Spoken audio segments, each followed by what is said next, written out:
Irreverent, entertaining, cool. You're listening to LA Talk Radio.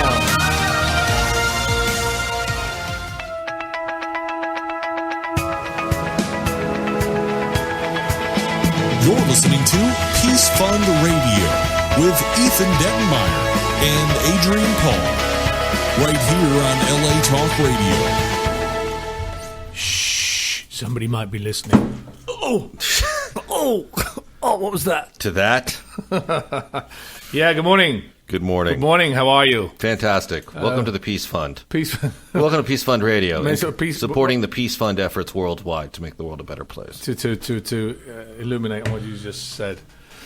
Hey, did you have a good week? I've been away this weekend. I had a very busy week, but that's the normal. That's the norm for you, is it? It has been lately, yeah. You likewise with you, I think. I was up in Seattle, actually. Yeah, I heard. Yeah, it was a sort of experience that we ran, two of them, actually, in Seattle. One at the Microsoft facility, which is amazing. Do you know that facility up there there are Microsoft buildings on 5 square miles? There are 100,000 people working at that campus up in Seattle. Yeah, I mean, I'm sitting there going, wow. They had a soccer pitch where the guys were playing soccer last night. They got their own little mall area. It's amazing. What's laughable about that is, that soccer pitch probably just recently went in, and the guys just on a whim said, we need a soccer field. Well, you should see how many people are playing soccer in this country now. It's amazing. Actually, when Chad Hawthorne, who was one of the guys that organized the event for us, he's done so much for the Peace Fund. Thanks, Chad. But he said, a lot of these are probably not American-born people. They, a lot of people from places like Google and Microsoft. They come in from other countries because they're techs. So so it was interesting to watch. The soccer pitch there. I was like, wow, that brings back memories. Yes. But yes, it was a good event. I think we're going to have all the pictures up on the website very shortly. Probably on my Facebook page as well. Good. So yes, it was fun. No cuts and bruises, a couple of little bumps here and there. That happens as per normal. How long were you up there? A day and a half. So it was just very quick up to Seattle, quick back again. My wife was like, fabulous. I like it much better than you going away 4 days when you go and do the cons, which because then I've got the kids, etc., to deal with. Is this the kind of thing you would do at a convention? Is this the kind of thing? I actually have another sword experience that's coming up in Reno at end of November, and another one in Pittsburgh area, which is the Steel City Con, which is going to be December, I believe it's the 4th through the 6th. So I'm supposed to be doing those there as well. Exciting. Yeah, it was kind of fun. And yourself, you do your radio. How was your show last week at Sheena Easton's for the what was it, the social services? Well, it must have been terrible because I don't remember actually reporting to Sheena Easton's club, so therefore everyone there must have been tremendously disappointed. But I did mine at Sheila E's. Oh, that's true. Yeah, and that was fantastic. Thank you for even though we were apparently at the wrong venue, it was a great show. Oh, okay. So it's early in the morning. What can I tell you? No, you're all good. It was fun. I mean, we did it with Oscar-nominated writer-director Nicholas Meyer, who did Wrath of Khan and stuff, and it was good. We were able to do some good with it. And then tonight is Star Wars, actually, with some of the Oscar-nominated artists who worked on Star Wars and Mary Poppins and Tron, so it should be interesting. And then hopefully we should get one on the books for you. So tell me how does the event work so people know what it is? How does the night go? The event is it's open to the public. There's generally a pre-show broadcast and a red carpet from like 6 to 7. Show starts at 7 with a house band fronted by Johnny Vatos, who's the former drummer of Oingo Boingo. He's sort of our music director. He does a little jazz session for about 10 minutes. We take the stage and go live with whatever celebrities are in the mix. Tonight it's David Israel, who was the producer of Third Rock from the Sun and About a Boy, and Mark Amato, who was the producer over at Disney on Sweet Life on Deck. The three of us kind of do like a Phil Donahue cross-section of craziness, or centered around a special guest. And this night it's a Oscar-nominated Harrison Ellenshaw, who worked on Empire Strikes Back, Star Wars, Tron, Cabin Boy, Ghost. He's our guest. We show some clips. We laugh it up. We do a broadcast. Tickets benefit social services. In this case, it's supporting the LSS Social Service Organization in Canoga Park, where we're doing a big Halloween fall festival event for the kids there. We're going to do about 600 to 800 kids and basically do a Halloween carnival and get them all costumes on October 27th. Awesome. Yeah, which is hard because we did a campaign to do it, and the campaign only got about halfway there. You can go find it at GoFundMe.com/Combat Halloween. It's about halfway there, and if you know anything about events, and you do, you know it's tough to make half your budget work for 600 kids. But we're rolling in a big barbecue dinner for all the kids. We're going to try to get some carnival elements there so they can do something. Because a lot of these kids don't even get to do something as simple as Halloween, you know. And they're in school, many of them. They're not homeless. They report to schools and boys and girls clubs and daycare centers, and that's where everyone else is dressing up for Halloween. And they go, you know, do I get to dress up for Halloween, Mom? And a lot of times the mom says no. So we're trying to actually do that and also fill their food bank in the process. But John Beerley was gracious enough to get involved with the campaign and kicked in some money, but we're dangerously short of even doing anything remotely fun right now. What do you? I mean, we can talk afterwards about what sort of funding you're looking for. But I do want to sneak in real quickly. Good morning, gentlemen. I want to sneak in quickly and say that if you contribute to Ethan's campaign, there are all kinds of really nice incentives, including the Halloween CD, which is fantastic. Lots of really cool, really spooky spoken word stuff. If you're having a Halloween party this year, it would be something really great, I think, to play at a Halloween party to really kind of set the tone, set the mood, and you're helping kids and you're helping social services, and I think it's just a great cause. Well, that's very nicely put, John. Thank you for that. That's actually very kind of you to say that. Try saying spooky spoken word again if you're not drunk. Spooky spoken word. There's a lot of spoken word. Yeah, there's a lot of haunted audio clips on it, some music, some soundscape stuff for your trick-or-treaters.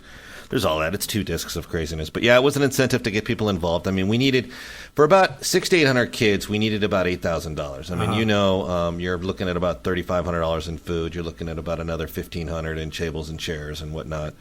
And, you know, to move in a bunch of carnival elements, you're looking with concessions and things that make it worth doing is very expensive. So we're at about, I think, you know, just under 5 right now. I mean, people have been very generous with it, but a lot of people, you know, we deal with charity all the time. Some people it clicks with, some people would, people would give more sometimes for a Kickstarter to be an extra in a movie than they would to help their fellow man. Well, the interesting thing is when you're dealing with something that's, I don't want to say small, but it's as small as that. People are like, well, they don't really need it. It's $3,000. I mean, in reality, $3,000 is $3,000. You know, and it's so all of you out there for social service. And the other thing I was going to mention was, you know, for a lot of kids, Halloween is a big thing. It's a huge thing. It's a big thing. So I mean, I know my kids. You know, we took them to.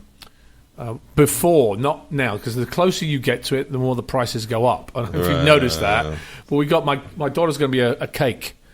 That's a cool idea. It was a costume where she's a big cake, and my son is a construction worker. I'm like, what? A construction worker, a construction worker. I think he saw Bob the Builder or something. No, that's good. Those are both good costumes for kids their age. But you know, I mean, but they're so into it, and I think, you know, for kids, if that's, you know, well, part of our platform, honestly, and the show today is not about this, but part of our platform is trying to, you know, maintain and even build up the self-respect and dignity of a lot of these kids who have nothing, and that's one of the things. When you're on the playground at school, and most of the kids at social services are at school still, you know, that's all everyone's talking about right now is Halloween and what are you going to be? And these kids honestly are either lying about what they're going to be or they're going to be nothing. Right. And either way, you're the kid who's got rocks thrown at him at the playground. You know, you just don't add up if you can't participate in these things. So part of our platform is to kind of, you know, give the kids a little bit of a special moment that makes them feel like they count.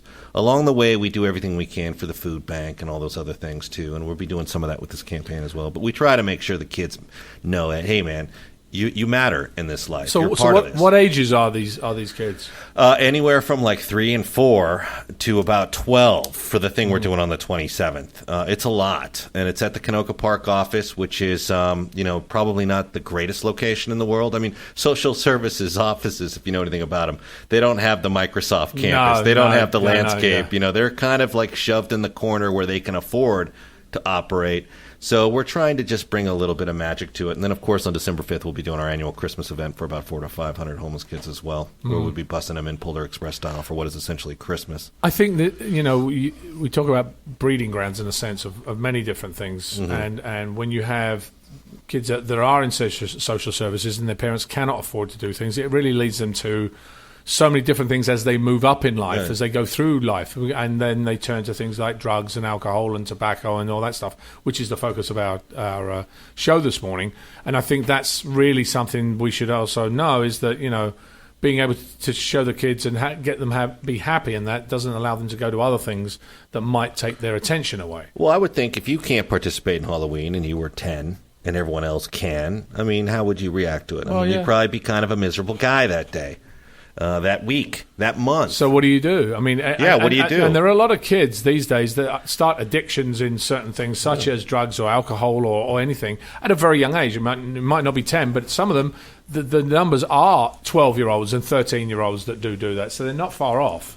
Yeah, it's troubling. I mean, it's like I think a lot of the problems, and I think you highlight a lot of it here, they stem from low self-esteem that kind of becomes a quagmire for a human being. And it starts very early, and it's a hard thing to reconstruct. Well, you a lot of time you talked about what you just said a second, is escaping reality. Right. And, when you have addiction, for instance, which is a mental and physical dependency on a drug or a substance, it comes from, escape. It comes from, somewhere else to actually hide.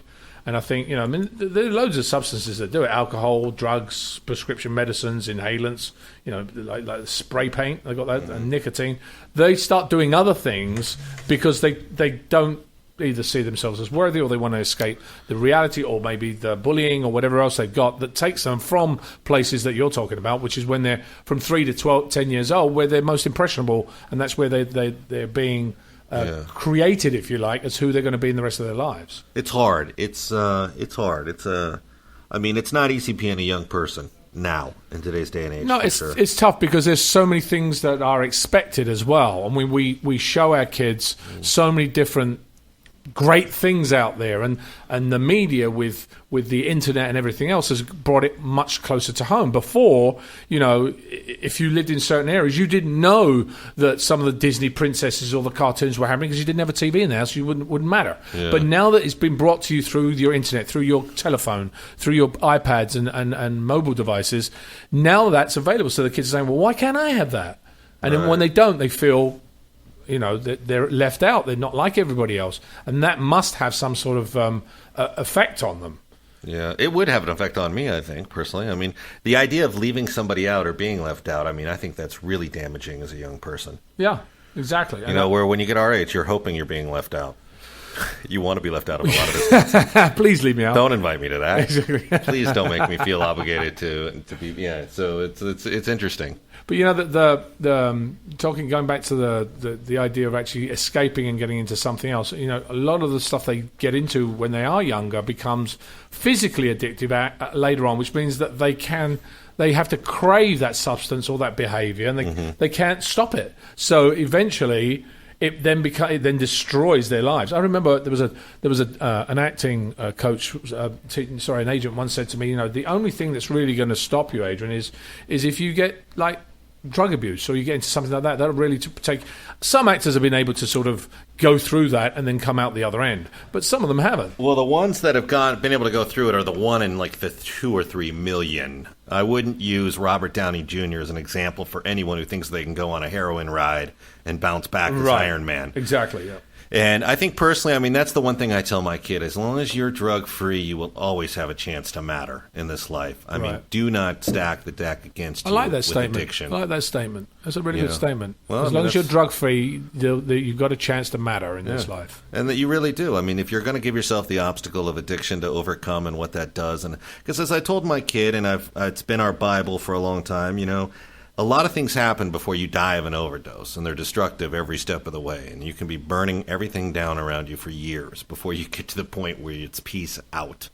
Yeah, right. So I said, don't give yourself the problem. You're going to need it's a competitive world out there. You're going to need every bit of fortitude and edge just to make a living in this life. So don't give yourself the problem of having to also deal with something wicked like a drug addiction of sorts. And if you are one of those people who have slipped on that slope, you are going to have to be the one who cleans yourself up and gets it together. Yeah, because that's the interesting thing is when somebody goes down a path like that, it doesn't matter what everybody else says until that person really makes up their mind to change and to do something. It's the only person that will actually be able to make a change. Yes, you get help from all the friends and family that want you to change, but you're the only one that's going to be able to do it. So you got to be able to get through to that person that, this is not a path that they should be treading. I agree. You've got the psychological component as well that's difficult to overcome when you have an addiction. It's rituals, emotions, that surround that type of addictive behavior, and then it becomes a part of who that person is. Yeah, it's when a behavior becomes an addiction, it always has some negative consequence, and you might not notice it right off the bat. So those could be, failing at school, or difficulty with your friends and families, or you're getting into trouble, or legal trouble, or dealing with drugs and stealing. It eventually gets up. So those little signs, the parents or somebody close to them have to see it, whether they're friends and family, that there's something going on. It's not I hate to see these kids. We've talked about drugs in this country in a different way, prescription drugs. A lot of from our shows before, we've talked about how the schooling system automatically says your child has ADD, here, take some pills and they'll be fine. Right. Which, when you're talking about 1 in 3 or 1 in 4 kids in this country are actually on prescription drugs, it's a huge number to be. We had a guest who illustrated that point and actually gave us both autographed copies of her book. Remember that? Yes. That book actually saved my life. I don't know if I told you, but I woke up with a scorpion on my leg, and I used that book to kill it. And the scorpion's carcass is still in between the covers. I kept it as a memento just to prove my story to anyone who may doubt it. But that book saved my life. Are you kidding me? That scorpion wouldn't have killed you. It probably would have given you a nasty swelling. They had to go to the hospital. Yeah, I don't know. Are scorpions even deadly? I think if you don't treat it, yeah. But the story's better. The story's better when it saved your life. It's a deadly scorpion. But I think it's really funny that it saved my life. I'm thinking, oh my God, he read the book, and you actually use it as a battering ram. I did read the book, and the book is very interesting. A lot of what's in that book, I think you might agree, we already knew and suspected. We're not what I'd call parents who are, in a life raft mentality of like, somebody help me with this kid. I can't, I'm too tired. I work, 80 hours a week. I can't deal with it. Let me give him something to swallow to tame him out. We're really not those parents. I think we suspected a lot of what's in that book to begin with, but the book is very good. Well, you talk about, again, my son is very active. And yeah. At a point, you look at him and go, oh, he's ADD. And if somebody turns around and he's ADD and will give him pills, I'll be like, you know what? I'm taking him out of this school. Well, he wants to be a construction worker for Halloween. And if he was to become a construction worker in real life, at one point, he could rebuild the infrastructure of the entire city. The kid's got that much energy. I think a lot of kids have that type of energy, but it's all good. It is scary to think when you do have kids that there's no child that's really immune from a drug epidemic. It's any substance, tobacco, alcohol, prescription medications, and you've got to work over the years to really sort of make it drug proof for your kids. I think we should just actually pick up some of the facts here, because we do like facts on the show. Alcohol. Let's start with alcohol. Most people don't really think about this, especially you don't think about controlling that alcohol during high school and college. Before it's legal for them to actually drink it. You don't really think about that. But actually the research has shown that nearly 80% of high school kids have tried alcohol. Underage drinking is a risk that attracts many developing adolescents and teens. And when young people try alcohol, they don't often realize the damaging effects drinking it can have on their lives, their families, their communities. And aside from being illegal, it's a public health problem, because... Yeah. After you drink alcohol, like beer or wine, it enters the bloodstream, into your stomach, your small intestine, and from there it travels to your brain. So the slows reaction time, makes you less coordinated, impairs your vision, and even at relatively low doses leads to unclear thinking and problems making good judgment. So here's some facts for you out there for high school people. If you've got your kids in high school, or if you are in high school, just think about this for a second. By 8th grade, almost 30% of kids have tried drinking alcohol. 71% of high school seniors have used alcohol. 18% of high school students admit to driving after drinking. That's admit to driving after drinking. I think that number's probably higher. 24% of high school students rode with a driver who had been drinking alcohol. teenagers who drink alcohol 50% more likely to try cocaine than those who never use alcohol. Terrible. I mean, that's 11% of alcohol consumed in the United States is from underage drinkers. I mean, there are several other ones. 28% of all college dropouts are alcohol users. As somebody who's invested a bit of time and earnings in the alcohol industry, I will tell you that to hear people starting to drink so young is troubling. It is troubling. I think the thing about it is the common sense isn't there yet with a lot of these kids that go with that. I mean, I think you and I know if we're going to go have martinis after a business meeting, we're going to have to find a designated driver or Uber out of there. And I think kids don't think they in don't those think terms. that. Well, you know, the interesting thing is that kids, and one of the facts they look at, teens that started drinking prior to the age of 15. That's really young. Prior to the age of 15 are 5 times more likely to become addicted to alcohol later on than if they waited until they were 21. That makes sense to me. Because they're so much more impressionable. Your body's growing at that point. Up until your age 22, think about it. Yeah. Your body's, all the cells are changing, your bone structure's changing. So you're going to get a dependency on that drink if you start at 15 when your body's already kind of formed by the time you're 21. So, look, in England, I was 16 years old and I was drinking beer. I was 16, 17. I don't drink now, so doesn't happen to everybody. But did you drink beer or did you walk around drunk? No, I drank beer. I would go out on a Friday night, go to the pub, and when you're 16, 17, 18 years old, you're still. When you're older, drink responsibly. I think a lot of us adhere to that policy. It's interesting here. It actually states, here's some new research that reveals that the patterns of brain development during these formative years play a significant role in shaping the personality and actions of a teen. And scientists are beginning to learn that it takes a brain about 25 years to fully develop, which is my point about after 22, things change. And that a huge burst of development happens during adolescence. And that explains a lot of those unpredictable things that, teen behavior does. I mean, how many times, the things I did when I was a teen, and I'm sure people's teenagers do the same thing. You go, why did they do that? Why I did don't they think we want to know that? what you did as a teenager. Yeah, we'll leave that alone. I think we want to maintain the show's credibility. I'm still here. Well, that's actually probably remarkable. I'd rather not hear all the stories. But yeah, you're right. I think it's that case with a lot of people that they're lucky to actually get through it. Not everyone does get through it. We lost some people to a drunk driving crash when we were in high school. Yeah, and it's so tragic in a sense that you can't get that moment back. I mean, it happens. You can't, and it's almost always avoidable. Well, the interesting thing is my wife was nearly on a head-on collision last week. She called me in tears because she was sitting at a traffic light and this car was coming straight at her. He saw at the last minute, pulled over to the right, hit another car. They both spun out of the way and spun behind my wife's car. So it was like that close. Again, we don't know if he was drinking. I don't think he was because my wife went back afterwards. I've talked to him and he said, no, I just have to sit here for a minute. Because, it could have been a head-on, my wife was pretty distraught about it. It's pay attention behind the wheel, people. I have a friend who got a DUI. Went through almost a year without the license that you need to go through to kind of get your life back on track, paying for classes and all that, and then got DUI 2 and 3 in the same week.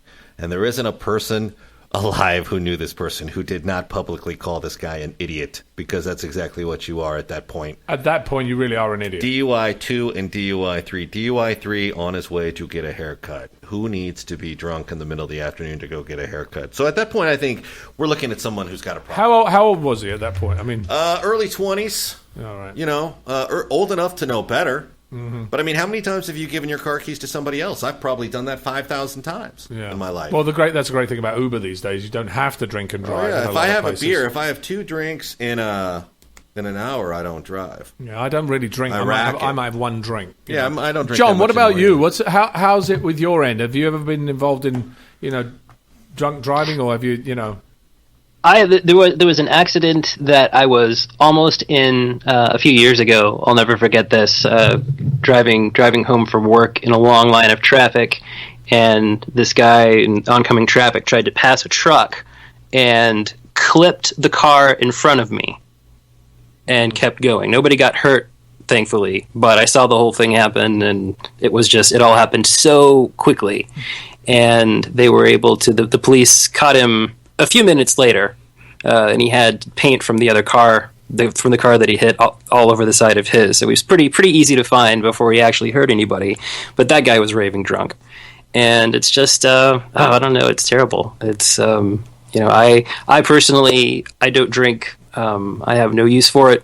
I don't like the taste of it, and I don't like the way it makes people act or the bad decisions that it makes people make. But, again, it's one of those things where it's everything in moderation.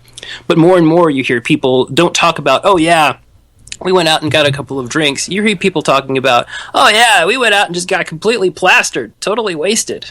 And I've never understood the purpose of that, why you would do something that makes you slower and dumber because and when you're dangerous and puts you in danger. When you're a teenager, John, or even in your early 20s, rational thinking isn't necessarily what you're out to do. You're out there to party, to do whatever you got to do, to have fun and live life. That, I guess, is the mentality that you're in at that particular point in time. I think thinking back, I'm amazed I survived it. Well, listen, me too. Trust me. Trust me. The things I did all that. Even when I had like a lapse of judgment and probably got in the car with the wrong person, I'm amazed I got home in one piece. Well, let me tell you something. When I first came to Hollywood back in the 80s, I was driving back one night, and I was it was a rainy night. And I was driving along Santa Monica Boulevard, and I couldn't see very much. It was the car was misting up on the inside, and my windshield wipers were going. And as I went, I was in the nearest lane. It was 2 lanes. I was in the near lane. As I passed a crosswalk,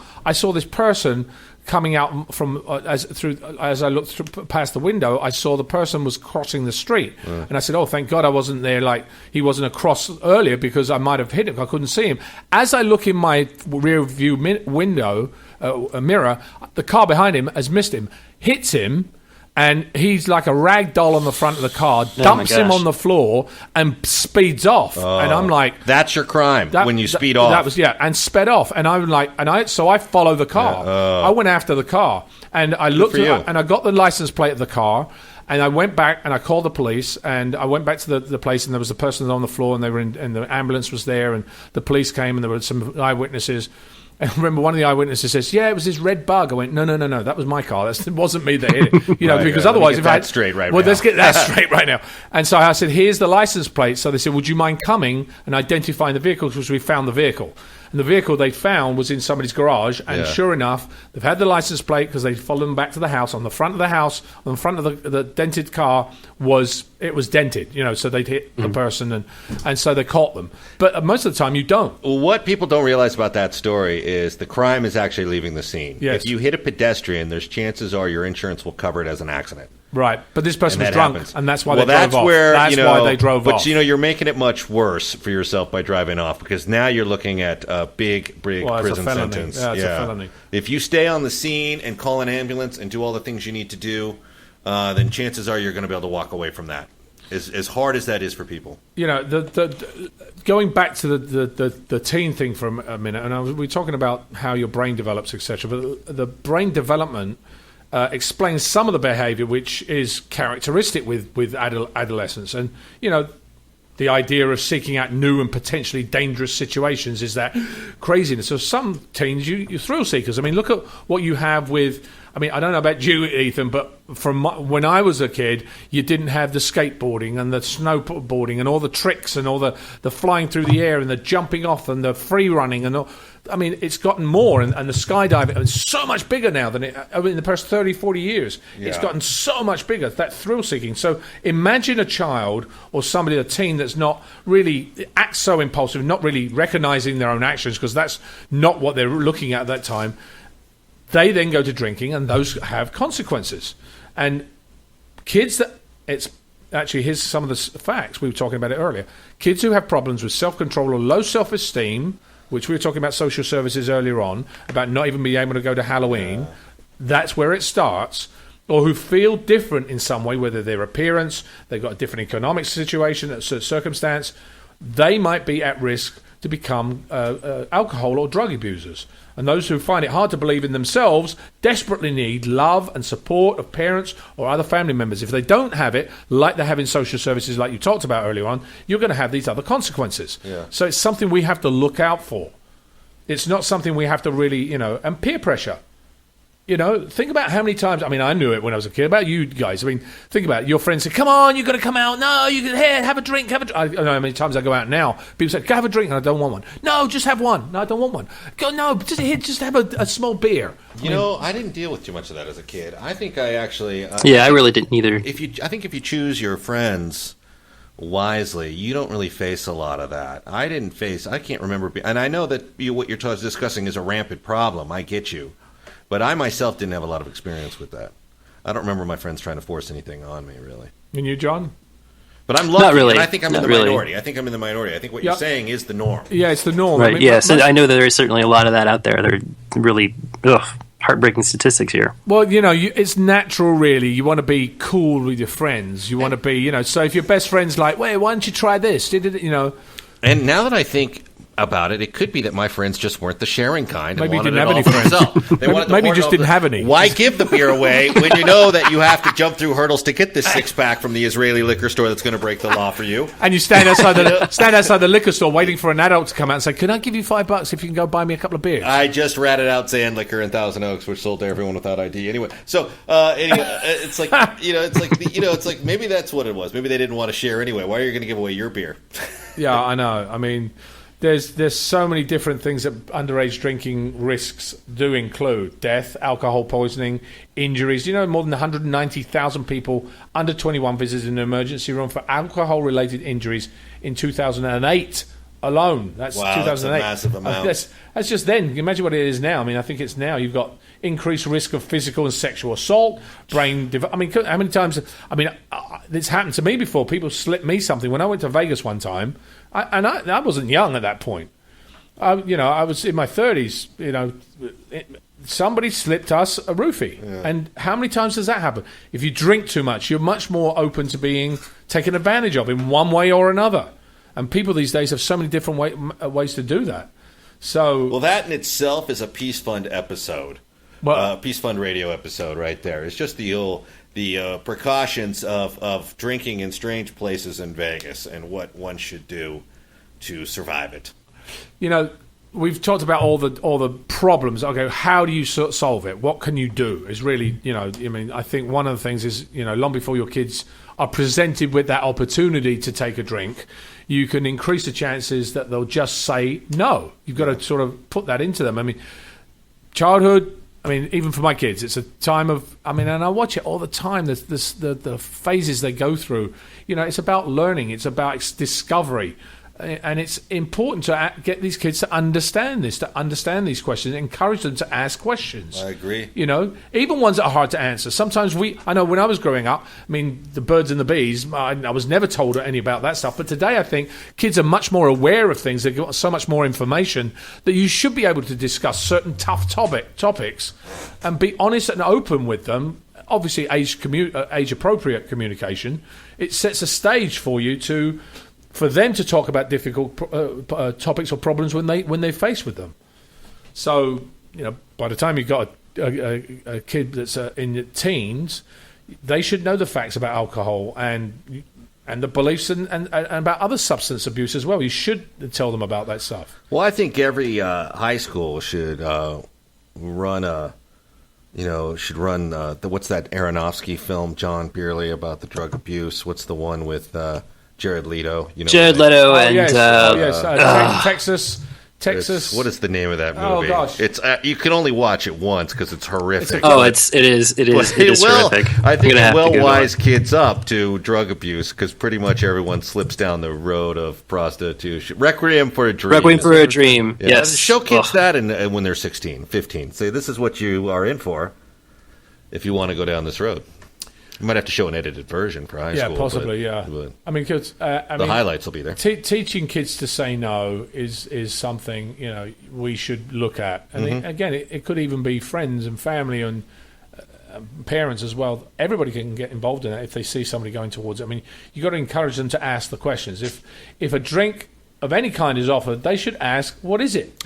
Where did you get it? Yeah, you shouldn't drink Right? anything anyone hands you. My daughter, when she was in 6th grade, did a junior high school field trip to kind of get to know the junior high, and they did an anti-drug presentation, a club there that did an anti-drug presentation. I was proud to say she wanted to join it. Actually, that was the first time she ever said, she said, I'm thinking about joining this club in junior high that's an anti-drug. So I do think what you're saying is true, that if you start early with a message about what the destruction can be, then you're on to a better It's also result, a fact of teaching them the ability to say no. Because I know my daughter, she's very she observes a lot and doesn't get involved with other kids immediately. Once she gets to know them, fine, okay. But I think then you can. I mean, she has one friend that's very dominant in a sense, and she follows her around, and then she says no. But at that point, you're like, okay, you've got to allow her the ability and teach her to say no, thanks. I don't want to do this. It's okay to say no thanks. But if you don't allow them that, they might want to because of peer pressure, because of their friends are selling them. They say, all right, fine, I'll try it. All right, I'll do that. Right. And I think you've really got to allow them to and remind them that they can leave any situation they find uncomfortable. I agree. Make sure they have money for transportation or a phone number where you or another responsible adult can be reached so they can talk to you. That's a real simple thing, very simple thing to instill in your kids when they're 3, 4, 5, 6, 7, 8 years old, to constantly remind them, don't go off with strangers, don't take anything that anybody gives you. Very simple things about life. And it's okay to say no. It's really simple. I mean, it's one, we even though my son screams at something, no, I don't like it, no, I don't. That's okay. All right, fine, it's a temper tantrum, you're 3, but it's okay, you said no, we get it. All right, now let's move on. But at least he knows he doesn't have to take yes, and he has to do absolutely everything everybody tells him to do. Right. And obviously, one of the big things, guys, teach your kids never to accept a ride from someone who's been drinking. Some parents find that offering to pick up their kids from an uncomfortable situation, no questions asked, helps kids to be honest and call when they need help. Because if you don't tell your kids you can pick them up, if you got any problem, I'll be there. Don't worry about it. Yeah, my mom had that policy, and to her credit, she stood by it. She never gave us a hard time if we needed a ride. She said, don't get in the car with anyone drinking. You will not get in trouble. And she maintained that. I was very impressed looking back. She never gave us a guilt trip. She never talked to us about it She never shamed us, which is shame enough when your mom comes to pick you up. Yeah, I know, trust me. So you're already shamed to begin with, but yeah, it's a good policy. So, John, let's get some updates from you and our Peace Fund Hero of the Week. Yes, we've got some great stuff this morning. Today's Hero of the Week fits right in with today's subject. She is Christina Antonini from Edgewater, Maryland. Christina and her fellow Girl Scouts spent a lot of time visiting with and hosting holiday parties for the residents at Chrysalis House, which operates several facilities across the state of Maryland to provide addiction treatment and prevention services, including counseling, life skills training, parenting skills education, case management, and recreational activities to women struggling with addictions and their at-risk children. But the visits and the events were not enough for 12-year-old Christina. She wanted to do something more. When she asked the administrators at Chrysalis House at their Crownsville facility how she could help them in a bigger way, they told her they needed an 8-foot by 10-foot storage shed. But Christina didn't think that was big enough. She met with an architect, and the plans for the little storage shed suddenly blossomed into a 2-story, 1,700 square foot facility. But there was only one problem: who was going to pay for it? When Christina brought the blueprints to the Girl Scouts Gold Award Committee, she was told that the project was too big, too complicated, too expensive. So Christina gave up and went home, and the story was over. No, of course not. Christina did what all of our Peace Fund Radio Heroes of the Week do when they're faced with seemingly insurmountable financial and logistical obstacles. She did it her own way.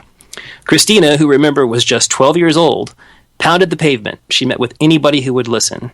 And over the course of the next 6 years, she enlisted dozens of individuals and businesses, the managers of 13 home improvement stores, and 3 local contractors to donate their time, materials, and hard work to build a 2-story, $300,000 facility for these women and their kids.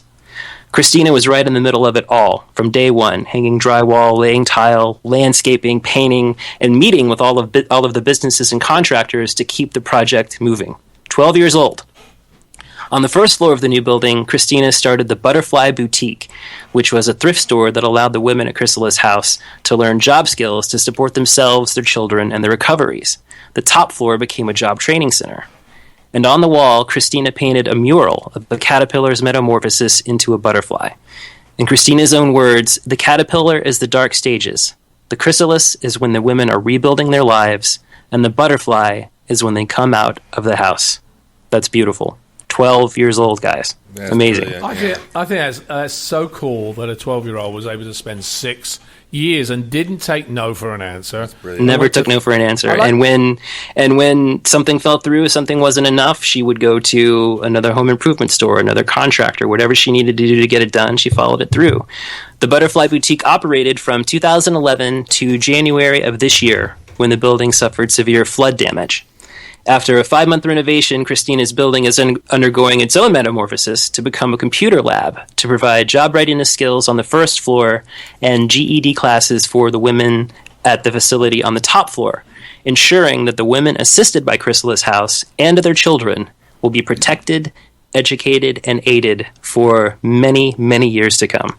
So for not taking no for an answer, for giving second chances and fresh starts to women and their children, and for working hard to make her vision a reality in the face of massive obstacles, Christina Antonini is our latest Peace Fund Radio hero of the week. Brilliant. Yeah, awesome. $275,000. That's cool. I mean, It's crazy, crazy. I mean, And she's never gave up. And it's interesting too, because you think about it in this way: all of these contractors and businesses and individuals were happy to contribute to this. They were ready and willing to do it. But it took a 12-year-old to have the idea, to talk to these people, to get them all together, to keep them all organized. And I think that's the greatest thing about our heroes of the week. We talk about this all the time, about how they just don't understand financial and logistical hurdles. If somebody tells them it can't be done, they find their own way, and then you end up with stories like this one. Got a few other quick updates here on some of our other recent heroes. On June 14th of 2014, and again on July 8th of this year, Olivia Keith from Fishers, Indiana, called in with summer safety tips for kids. After witnessing the hardships that were suffered by her parents, both of whom have suffered from severe brain injuries, Olivia founded Play It Safe, which you can find on her website at oliviakeith.com, to teach safety tips to kids in schools all around the state of Indiana. She's also gotten grants to distribute hundreds of bicycle helmets to kids whose families can't afford them on their own. On October 2nd, Olivia presented her safety tips to the kids at IPS number 56 and their parents as part of the school's fall festival. 2 days later, on October 4th, she was on the field at an Indianapolis Colts game as a 2015 honoree of the Colts Anthem Angels program, where she was recognized for her outstanding contributions to her community. Now, our longtime listeners will remember that she was similarly honored on the basketball court at an Indiana Pacers game a couple of years ago for their Indiana Hero program. So congratulations once again, Olivia. I will actually be reaching out to you soon for some Halloween safety tips that we could read on the show before the end of the month. It's nice to see somebody who's doing such great work be recognized for it, which also allows her to continue to spread the word with these important safety tips. On September 2nd, on our September 2nd show, we had 11-year-old Isabel and 9-year-old Catherine Adams, who joined our clean water sustainability conversation with Barbara Goldberg from Wellspring Hope from the conference room of their Texas school to explain how they've harnessed the power of origami to build 70 wells and raise $650,000 for clean water initiatives in 9 countries and counting. You can find them at paperforwater.org. This Saturday, October 17th, from 10:30 a.m. to noon, the girls are conducting a Paper for Water origami workshop at the Paper Discovery Center in Appleton, Wisconsin. You can check out their Facebook page at facebook.com/paperforwater to see all of the other recent events the girls have attended and hosted to raise funds and awareness for clean water projects all over the globe, including a new initiative they've started to bring clean water to 250 homes in the Navajo community. I could spend the entire show reading off the things the girls have done this month. It's unbelievable. So check them out on Facebook there. I'm sorry, Finally, John. check Hold out on. risinghero.org and supermanisreal.com to watch the trailer for Look to the Sky, which is a new documentary from filmmaker Brett Culp, who came on our show on March 12th of 2014 to present his previous documentary, Legends of the Night, which told the story of people and kids inspired by Batman to do good for others. Look to the Sky is going to be about real people whose contributions to their communities have turned them into real-life supermen and superwomen. Earlier this year, I was contacted by J.J. Costella. He's one of the producers of the documentary, a good friend of mine, about wanting to feature some of our heroes of the week. He put me in touch with Brett, who interviewed Sana Giovanni, who talked to us about International Natural Day back on our July 15th show with Sean Patrick Flannery, and our very first hero of the week. I will never forget this. Our very first hero, Annalise Carr, whose record-breaking swims across Lake Ontario and Lake Erie have raised $425,000 for pediatric cancer patients and their families. Both of those girls are featured in the trailer, and just seeing them there talking about their stories made my heart soar higher than Clark Kent ever did. So you can check them out, risinghero.org. Did Clark awesome. Kent make I your was going heart to say, soar, John? technically, Clark Kent didn't soar at all.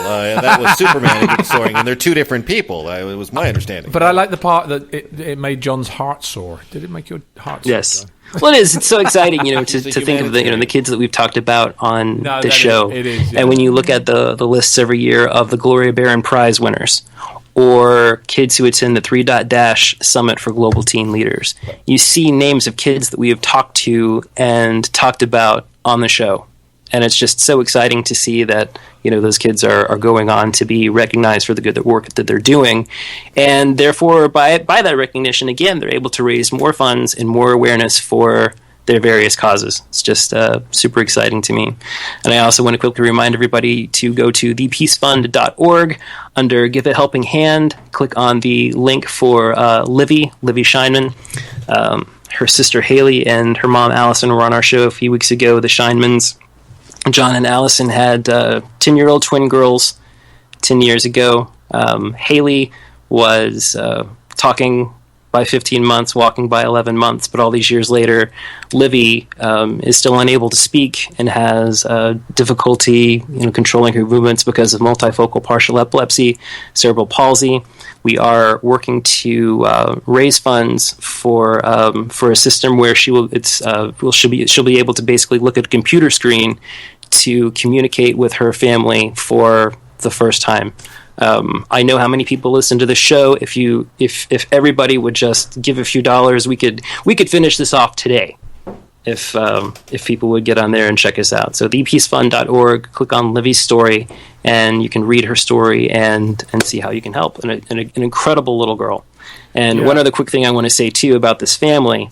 When I approached the Scheinman family about doing this, their initial reaction was, well, here's a list of kids that you can help. I was like, actually, no, we want to do something for you, because they have raised money for years and years and years for other families. They have done nothing for themselves, and I'm just happy that we can finally do something for this family that's been so selfless and has done so much for families with children who have epilepsy.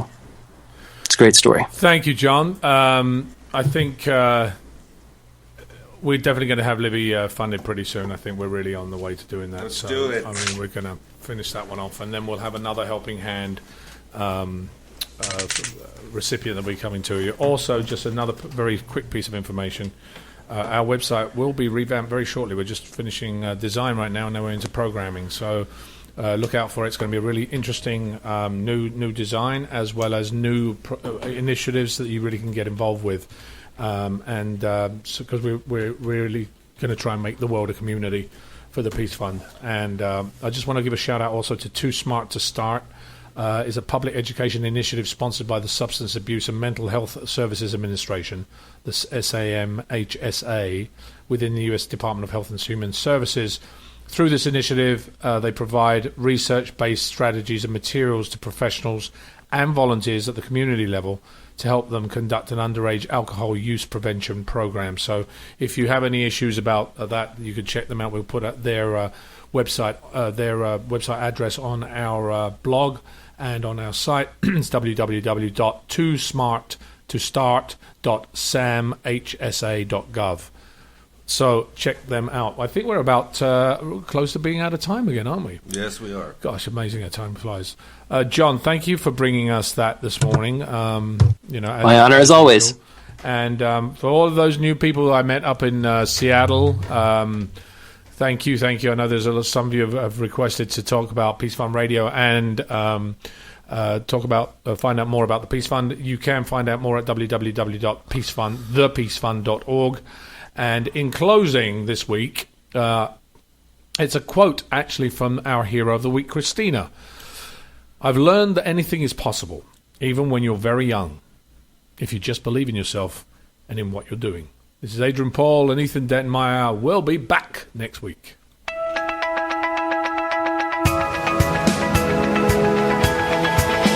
You're listening to Peace Fund Radio with Ethan Dettenmaier and Adrian Paul, right here on LA Talk Radio.